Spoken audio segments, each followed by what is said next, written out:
बेसनपासून आगळा वेगळा हा 5 मिनिटात होणारा पदार्थ. आणि हो, हा आगळा वेगळा पदार्थ काय असेल बरं? आणि कसं आहे, नेहमीच घरामध्ये भाजी असते असं नाही, कधी कधी भाजी नसते तेव्हा आपण बेसनचंच काहीतरी करतोच ना. नेहमीच तेच बनवण्यापेक्षा बेसनचं असं वेगळं काहीतरी बनवलं ना, तोंडाला चव नसेल तरी चव येईल आणि भाजीची गरजही भासणार नाही. आपल्या नेहमीच्या रोजच्या त्याच भाज्या खाऊन जर कंटाळा आलाय किंवा घरामध्ये भाजीच नसेल अशा वेळेला, किंवा भाजी असली तरी सुद्धा कराल अशी एक नवीन रेसिपी, तोंडाला अजिबात चव नाहीये, अजिबात भूक लागत नाही अशा वेळेला तुम्ही कांद्यामध्ये बेसन तर घालूनच पहा. कांद्यामध्ये बेसन घालून तर पहा, एक वेळ लावणारी चव पाहिल्यानंतर लगेचच बनवायला घ्याल. अगदी कमी साहित्यात, घरच्या साहित्यात 5 मिनिटात होणारी ही रेसिपी. यासाठी आपल्याला 1 वाटी बेसन लागणार आहे. तर 1 वाटी बेसन आपल्याला छान असं भाजून घ्यायचं आहे. तर 1 वाटी बेसन मी पॅनमध्ये मंद आचेवर 1 मिनिटभर खरपूस असं भाजून घेतलं. करपवायचं तर अजिबात नाही. बेसनचा रंग बदलेपर्यंत, खमंग वास येईपर्यंत आपल्याला फक्त 1 मिनिटभर मंद आचेवर भाजून घ्यायचं. थोडंसं बेसन भाजून घेतलं आणि त्यामध्ये आता 1 चमचाभर मी ते कस्तुरी मेथी घालत आहे. 1 चमचाभर कस्तुरी मेथी आवर्जून यामध्ये घाला. इतकी चव भारी लागते ना, की यापूर्वी तुम्ही कधीच अशी चव चाखली नसेल. 1 चमचा कस्तुरी मेथी घातली, त्यानंतर 1 चमचा बडीशेप पावडर घातलेली आहे आणि बेसन पिठासोबतच थोडंसं हलकंसं भाजून घेतलं. सगळ्या घरभर याचा सुवास दरवळत होता, खमंग. त्यावेळेला मी गॅस बंद केला. आणि एक गोष्ट लक्षात ठेवा, अजिबात बेसन करपू देऊ नका, त्यामुळे या पदार्थाची चव बिघडू शकते. बेसन तर आपलं व्यवस्थित भाजून झालेलं आहे. आता आपल्याला याला थंड होऊन द्यायचं आहे. हलकंसं थंड झाल्यानंतर एका भांड्यामध्ये काढून घेतलं. पुढे काय करायचं ते मी सांगणारच आहे. त्याआधी तुम्ही ही रेसिपी कुठून पाहताय, कुठल्या शहरातून पाहताय ते नक्की कमेंट करून सांगा. आणि हो, रेसिपी आवडल्यास लाईक करा, सबस्क्राईब करा आणि रेसिपी तुमच्या मित्रमंडळींना शेअर करा. आणि त्याचबरोबर रेसिपी कुठल्या शहरातून पाहताय त्या शहराचं नाव मात्र कमेंटमध्ये नक्की सांगा, म्हणजे कसं मला तुमचे आभार मानता येतील. असो, आता बघा काय करायचं आहे. बेसन आपण एका भांड्यामध्ये काढून घेतलं आहे ना. मगाशी आपण ज्या वाटीने बेसन घेतलं ना, त्याच वाटीने आपल्याला इथे पाणी घ्यायचं आहे. त्याचप्रमाणे 1 वाटी बेसनला 1 वाटी पाणी घेतलं आणि थोडं थोडं पाणी यामध्ये घालत हे सगळं मी मिक्स करून घेतलेलं आहे. आणि हो, पाणी जास्त वापरायचं नाही बरं का. पाणी 1 वाटी बेसनला 1 वाटीच घ्यायचं आहे. त्याचबरोबर याच्या अजिबात गुठळ्या होत नाहीत, कारण बेसन आपण छान असं भाजून घेतलं आहे. बेसनचा पूर्ण कच्चापणाही गेलेला आहे यात. बेसन भाजल्यामुळे अजिबात गुठळ्या होत नाही. जेवढं पाणी आहे तेवढं घालून हे सगळं असं मिक्स करून घ्यायचं आणि हे असं बाजूला ठेवून द्यायचं. आता काय करायचं, पॅनमध्ये 2 ते 2.5 पळी तेल घातलं. तेल तापल्यानंतर त्यामध्ये जिरं टाकायचं. जिरं छान फुलल्यानंतर त्यामध्ये 1 अर्धा इंच आल्याचे बारीक असे तुकडे करून टाकायचे आहेत. आलं तुमच्या आवडीप्रमाणे कमी जास्त करू शकता, पण आलं मात्र आवर्जून ठेचून किंवा बारीक तुकडे करून घाला. 5-6 लसणाच्या पाकळ्याही ठेचून यामध्ये घातलेल्या आहेत. 2 ते 3 बारीक चिरलेल्या मिरचीचे तुकडे यामध्ये घातलेले आहेत. मिरचीही तुम्ही तुमच्या आवडीप्रमाणे कमी जास्त करू शकता. मिरची, लसूण आणि आलं छान परतले गेल्यानंतर यामध्ये आपल्याला भरपूर असा कांदा, म्हणजे 2 मोठ्या आकाराचे कांदे बारीक चिरलेले यामध्ये घालायचे. मगाशी मी कांदा तुम्हाला दाखवला, तो चिरलेला यामध्ये सगळा घातला आणि कांदा आपल्याला एकदम मऊ होईपर्यंत परतवून घ्यायचं. जास्तही आपल्याला खरपूस असं परतवायचं नाही, फक्त कांदा मऊ झाला पाहिजे आणि त्याचा कच्चापणा गेला पाहिजे. लसूण आणि आलं खमंग खरपूस असं परतवून घेतलं आहे. त्यामुळे ना या पदार्थाची चव आणखीन वाढते. म्हणूनच आपण लसूण आणि आलं व्यवस्थित परतवून झाल्यानंतरच कांदा टाकायचा आहे.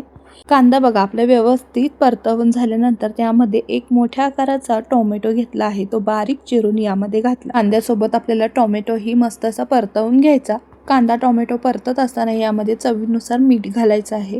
त्या पदार्थाच्या चवीनुसारच मी इथे 1 चमचाभर मीठ घालून घेतलेलं आहे. भाजी किंवा कोणताही पदार्थ असू देत, मी याच वेळेला मीठ घालते, कारण टोमॅटोही छान परतला जातो मिठामुळे. टोमॅटो छान असा विरघळला जातो, मऊ होतो आणि ह्या सगळ्या पदार्थामध्ये मस्त असा मिक्स होतो. म्हणूनच मी या क्षणी मीठ घालते आणि छान असं 1 मिनिटभर परतवून घेते. त्याचप्रमाणे इथे अर्धा चमचा हळदही घातली आहे आणि हे सगळं व्यवस्थित मी परतवून घेतलेलं आहे. हे सगळं एकजीव झाल्यानंतर यामध्ये आता 1.5 मोठे चमचे मी कांदा लसूण मसाला घातलेला आहे. हा कोल्हापुरी घरचा कांदा लसूण मसाला आहे. तुम्ही तुमच्या आवडीप्रमाणे तुमच्या घरचा कोणताही मसाला इथे घालू शकता. हे बघा, 1.5 मोठे चमचे मी कांदा लसूण मसाला घातला. त्याचबरोबर इथे 1 चमचा होईल एवढा अंदाजानेच किचन किंग मसाला घातलेला आहे. मी एव्हरेस्टचा किचन किंग मसाला वापरते, त्याने खूप छान चव येते. तुम्ही तुमच्या आवडीचा कोणताही ब्रँडचा मसाला इथे वापरू शकता. कांदा लसूण मसाला, किचन किंग मसाला घालून हे सगळं व्यवस्थित मिक्स करून घेतलं आणि आता आपल्याला पुढे काय करायचं आहे, हे ना सगळं व्यवस्थित एकसारखं करून पसरून ठेवायचं आणि आपण जे मिश्रण बेसनाचं केलं आहे ना ते यामध्ये ओतायचं आहे.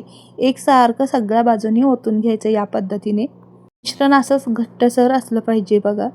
हे सगळ्या बाजूनी व्यवस्थित ओतून घेतलेलं आहे आणि आता आपल्याला मंद आचेवर झाकण ठेवून एक वाफ काढून घ्यायची. व्हिडिओत दाखवल्याप्रमाणे सेम पद्धतीने करा. एक मस्त अशी वाफ काढून घेतली. छान असं खमंग बेसन होतं. बेसन तर आधीच आपण भाजून घेतलं होतं. त्याचप्रमाणे ह्या मिश्रणावर ओतून अशी वाफ काढून घ्यायची. छान असं वाफ बसल्यावर झाकण काढलं आणि आता हे अलगद असं मिक्स करत मोडून घ्यायचं आहे.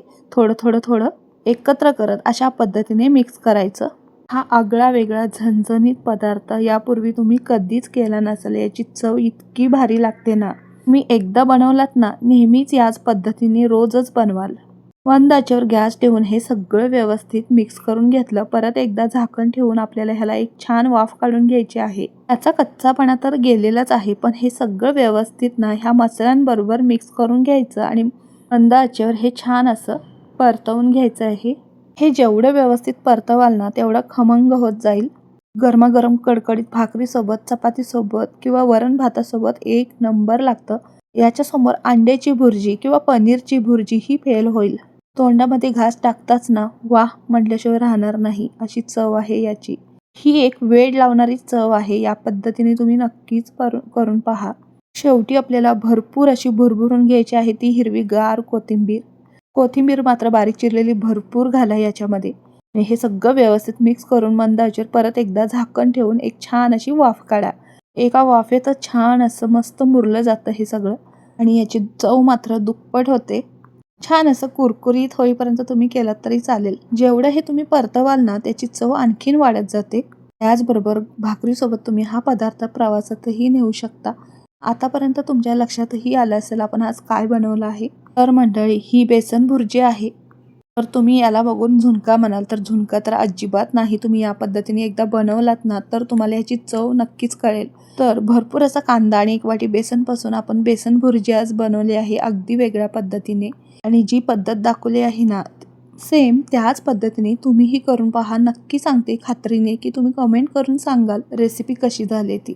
आणि नेहमीच याच पद्धतीने बनवाल एवढी मात्र गॅरंटी देते. दिसायला पहा किती सुरेख दिसत आहे. याच्यासमोर अंड्याची भुर्जी ही फेल होईल. तर अशी बेसनची खमंग आणि झणझणीत भुर्जी असेल तर त्याच्यासोबत मस्त अशी तांदळाची खुसखुशीत भाकरी. म्हणूनच आज मी मस्त अशा गरमागरम तांदळाच्या भाकऱ्या केल्या होत्या. एकदम मऊ आणि त्याचं पापुद्रा कुरकुरीत खुसखुशीत. त्याच्याबरोबर ही भुर्जी एक नंबर कॉम्बिनेशन आहे. नक्की करून पहा. रेसिपी तुम्हाला नक्कीच आवडेल. आवडल्यास तुमच्या मित्रमंडळींना शेअर करा. रेसिपी इतकी छान आहे ना केल्यानंतर तुम्हाला आवडेलच. नक्की करून पहा. अगदी लहान मुलांपासून मोठेही आवडीने खातील. त्याचबरोबर पाहुणे आल्यावर तर नक्कीच करून पहा. पाहुणेही थक्क होतील अशी छान आहे चव. पाहुणेही तुमचं कौतुकच करतील. त्याचबरोबर आरोग्याच्या दृष्टीनेही फायदेशीर आहे हा पदार्थ. बेसनमध्ये भरपूर प्रमाणात प्रोटीन असतं. त्याचबरोबर कांदाही शरीराला थंडावा देण्याचं काम करतो आणि उन्हाळ्यामध्ये अजिबात तोंडाला चव नसते. पाणी पिऊनच पोट भरतं. अशा वेळेला गरमागरम मस्त तांदळाची खुसखुशीत भाकरी आणि त्याच्यासोबत हा बेसनचा झणझणीत पदार्थ म्हणजेच बेसन भुर्जी असेल तर जणू काय स्वर्गसुख. बरोबर आहे ना मंडळी. तर मंडळी आज एक छान रेसिपी शेअर केली आहे. नक्की तुम्हीही या पद्धतीने करून पहा. बघू शकता बघता क्षणी खावीशी वाटते. भूक नसणारेही 2 भाकऱ्या खाल्ल्याशिवाय राहणार नाहीत. आणि याच्यासमोर अंड्याची भुर्जी आणि पनीरची भुर्जी ही फिक्की पडेल. नेहमीच तुम्ही याच पद्धतीने भुर्जी बनवाल. मंडळी घरच्या साहित्यामध्ये 1 वाटी बेसन आणि 2 कांद्यापासून एक सोपी साधी रेसिपी शेअर केली आहे. नक्की या पद्धतीने तुम्हीही बनवून पहा. आतासाठी बाय. भेटूया पुढच्या रेसिपीमध्ये. धन्यवाद.